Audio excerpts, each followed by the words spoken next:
회복의 시작이라는 제목으로 하나님 말씀 선포하겠습니다. 오늘은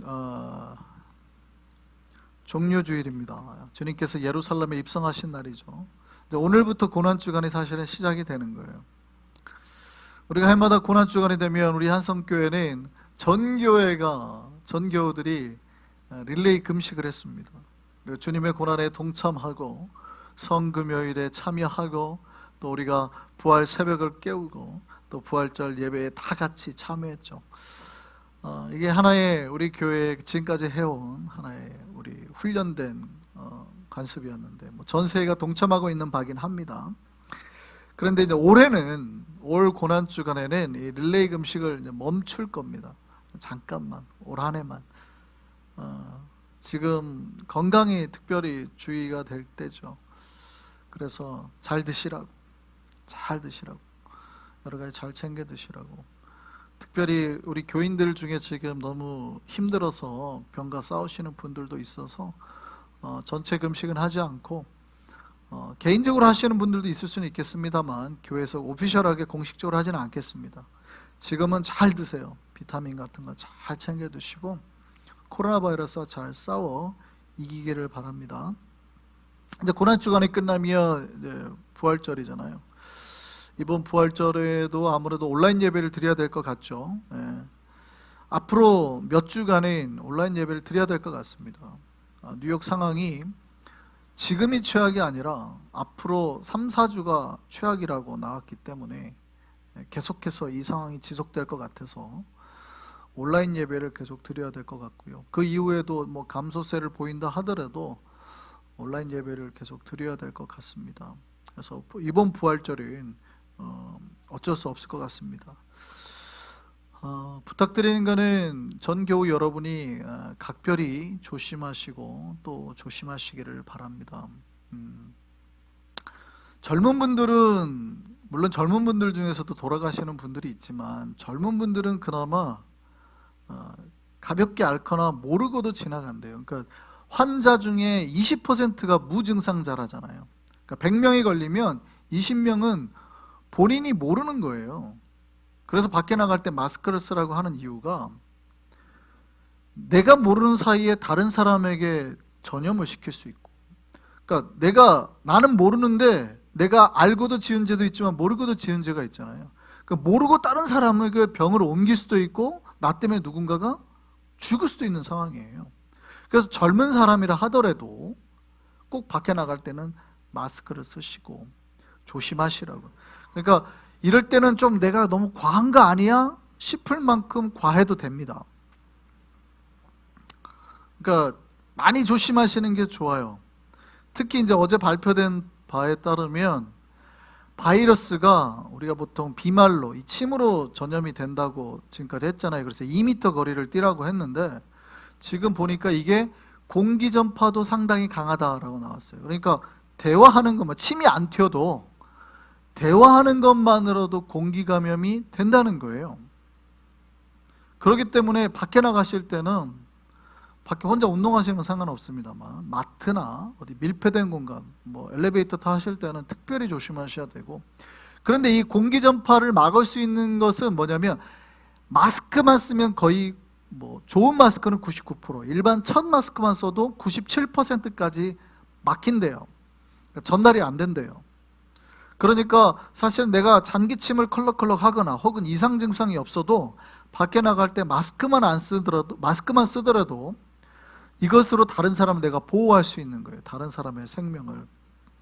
어르신들은 나가지 마시고 혹시 마트에 나갈 일이 있으면 꼭 마스크나 장갑을 끼시고, 젊은 분들이 하더라도 가급적이면 꼭 확인하시면 좋겠습니다. 그래서 우리 한성 백성 모두가 건강하게 이 고난의 때를 잘 지나가기를 소망합니다. 이제 종료주일이 고난주간의 시작이죠. 우리가 이 시기가 오면 우리가 순환을 묵상합니다. 예수님의 고난을 함께 동참하고 묵상하고 이 길을 보냅니다. 그리고 이 기간에 우리가 십자가와 예수 그리스도의 죽음에 그 길을 함께 걸어가려고 항상 노력해 왔습니다. 아까 말씀드렸다시피 우리가 금식도 하고 그랬죠. 종료주일은 고난주간의 시작이 맞습니다. 그런데 우리가 기억해야 될 거는 이 고난주간의 끝이 성금요일이 아니라는 거예요. 여러분, 종료주일의 시작은 언제 끝나요? 여러분, 성금요일 끝나고 토요일 날에도 금식합니까? 안 합니까? 합니다. 금식이 언제 끝나요? 부활절 날 끝나는 거예요. 부활절이 돼야 끝나는 거예요. 무슨 얘기냐면 고난주간의 시작을 알리는 것은 종료주일이죠. 근데 종료주일이 딱 시작이 되고 마무리는 어디를 향해 나간다는 거예요. 그러니까 우리가 고난에 동참하는 것은 맞으나 종료주일의 스타트는 어디를 향해 나가는 거예요? 십자가를 향해 나가는 게 아니라는 거예요. 여러분, 종료주일은 십자가를 향해서 걸어나가는 게 아니라 정확하게는 부활을 향해서 걸어나가는 겁니다. 그러니까 우리가 종료주일의 시작에 목표를 어디다 둬야 돼요? 부활에 둬야 되는 거예요. 영광에 둬야 되는 겁니다. 다시 살아나는 거, 회복되는 거에 목표를 두는 거예요. 그러니까 종료주일의 첫 스타트는, 고난주간의 첫 스타일이 종료주일에 시작할 때 종료주일날 다 호산나 하면서 외치면서 기뻐하며 시작하잖아요. 사실은 고난주간인데. 근데 왜 그래요? 이 고난주간의 시작인 첫 종료주일이 십자가를 향해서 가고 있지 않기 때문입니다. 우리가 지금 고난주간의 첫 발걸음을 내디뎠어요. 근데 이 첫 발걸음은 어디를 향하고 있다는 걸 여러분 기억하셔야 돼요. 십자가가 아니라, 죽음이 아니라 부활을 향하고 있다는 것을 꼭 기억하시기를 소망합니다. 그러니까 우리가 예수와 함께 죽을 것이나 예수와 함께 고난을 받을 것이나 우리는 다시 어떻게 해요? 회복될 거라는 거예요. 우리는 다시 살아날 거라는 거예요. 여러분, 십자가에서 끝이 난다면 우리는 소망이 없는 사람들입니다. 여러분, 십자가에서 다 죽어버리면 우리는 전혀 세상 사람들과 다를 바가 없어요. 그러나 크리스찬들이 가지고 있는 소망이 뭡니까? 우리는 다 어디요? 부활을 향해 가고 있기 때문에, 회복될 것을 향해 가고 있기 때문에, 다시 살아날 것을 믿기 때문이죠. 종료주일 우리가 어떻게 시작하셔야 됩니까? 고난으로 시작하고 힘들게 고통으로 시작해야 될 게 아니라 부활을 향한 첫 발걸음이라고 생각하고 기쁨과 영광과 회복의 소망으로 시작하시라는 거예요. 특별히 찢겨지고 상하고 고통과 아픔, 죽음에 있는 모든 것이 회복되는 거라는 거예요. 이 회복의 시작을 알리는 첫 걸음이 되기를 소망합니다. 종료주일에 입성하시는 예수님의 이 걸음은 그래서 죽음과 고통만 담고 있는 게 아니에요.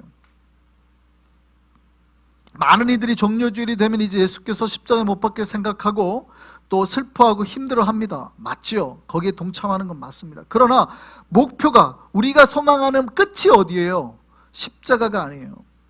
예수님의 눈은 십자가에서 끝이 난 게 아니라 예루살렘을 입성하시면서 이미 부활을 바라보고 계신다고. 그럼 우리도 어디를 바라봐야 돼요? 십자가에서 우리가 끝을 내는 게 아니라 부활을 바라보고 이 부활, 이 종료주일 첫 발걸음에 소망과 희망과 회복을 담아야 된다, 이 말입니다. 우리가 이 종료주일을 지나면서, 이 고난주간을 지나면서 온전히 우리 안에 회복의 역사들이 일어나게 될 줄 믿습니다. 하나님께 주시는 회복의 힘으로 살아나셔야 돼요. 여러분, 우리 강희도 장로님, 홍명희 권사님, 강선혜 권사님, 백순영 집사님, 또 우리 권인숙 집사님의 남편 모두가 회복되기를 소망합니다. 뿐만 아니라 여러 지금 경제적인 어려움 때문에 일을 못해서 지금 다들 너무 힘들어하시죠. 경제적인 어려움 때문에 또 염려와 근심 때문에 눌려있는 모든 분들이 주의 은혜 가운데 회복되기를 소망합니다. 그 소망을 가지고 이 고난의 길을 가셔야 된다는 거예요. 주님께서는 고난의 길을 끝날 때 반드시 우리에게 회복의 영광을 부어주신다는 거예요. 그 은혜가 있기를 소망합니다. 하나님은 우리를 회복시키지 못할 그 어떤 사람은 없어요. 하나님은 다 회복시키시는 거예요. 믿으시기 바랍니다.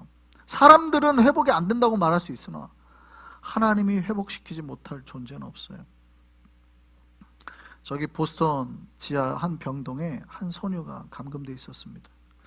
어렸을 때부터 이 마음의 병이 있어요. 정신질환을 앓았어요.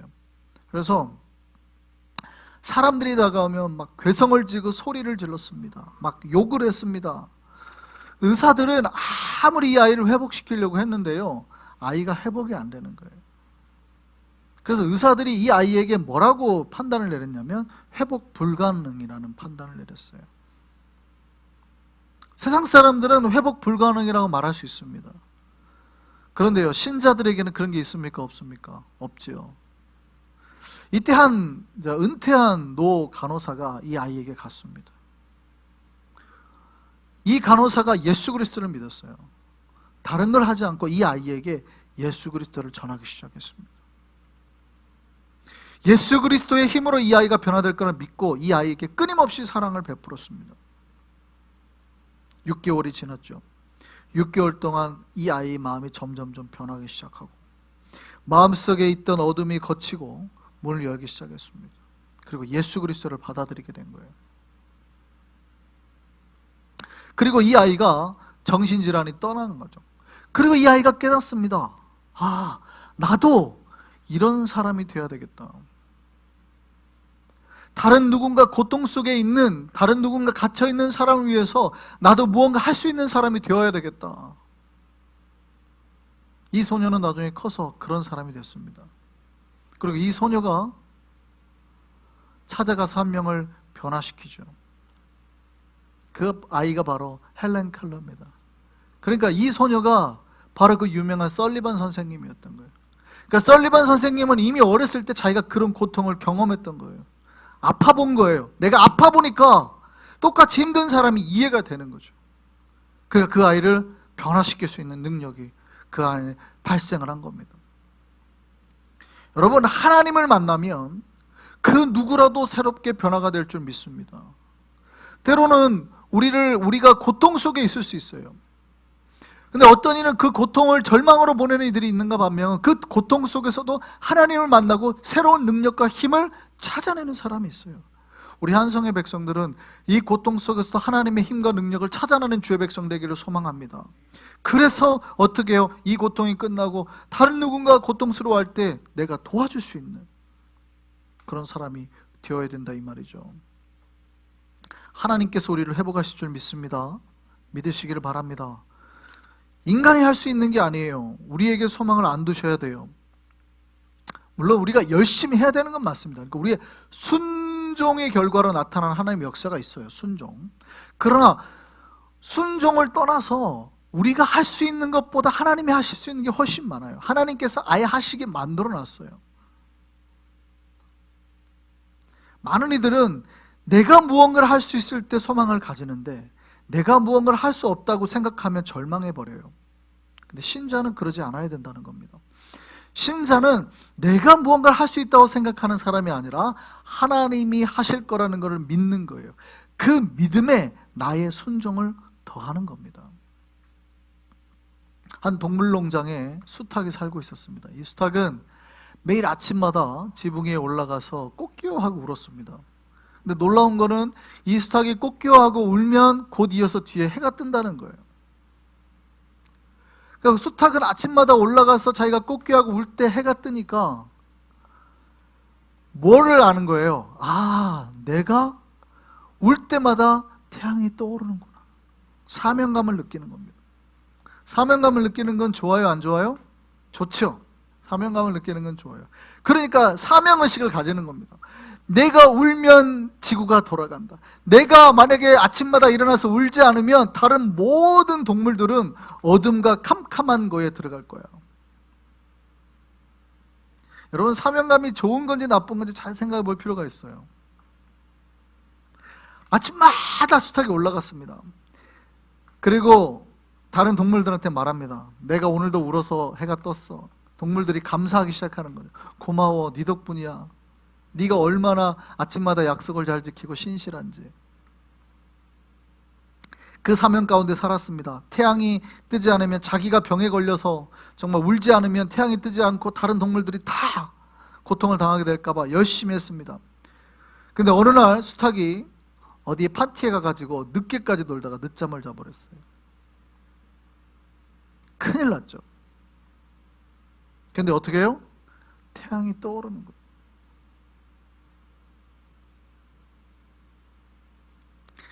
여러분, 우리가 마치 이 수탉과 같은 생각을 할 때가 있어요.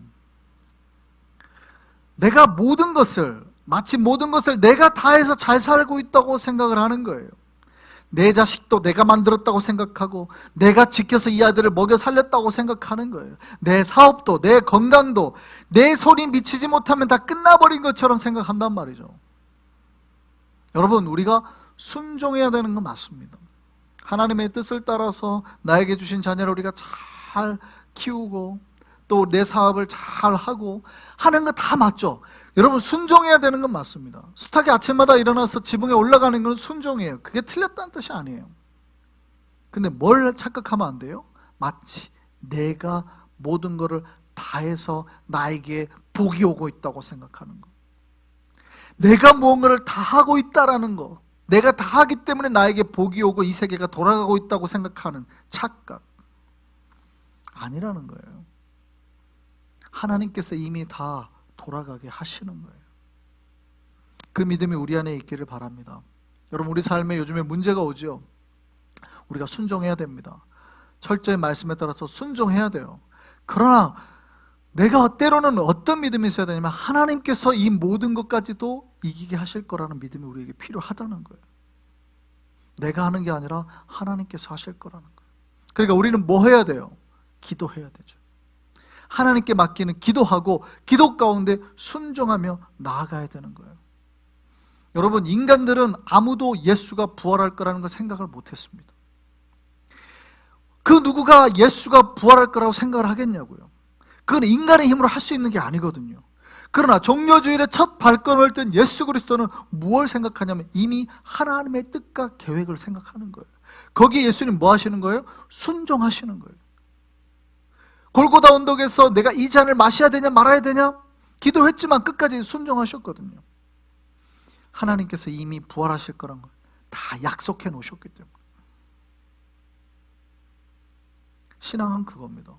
여러분, 하나님께서 우리에게 이미 회복과 부활의 역사들을 다 만들어 놓으셨음을 믿으시기 바랍니다.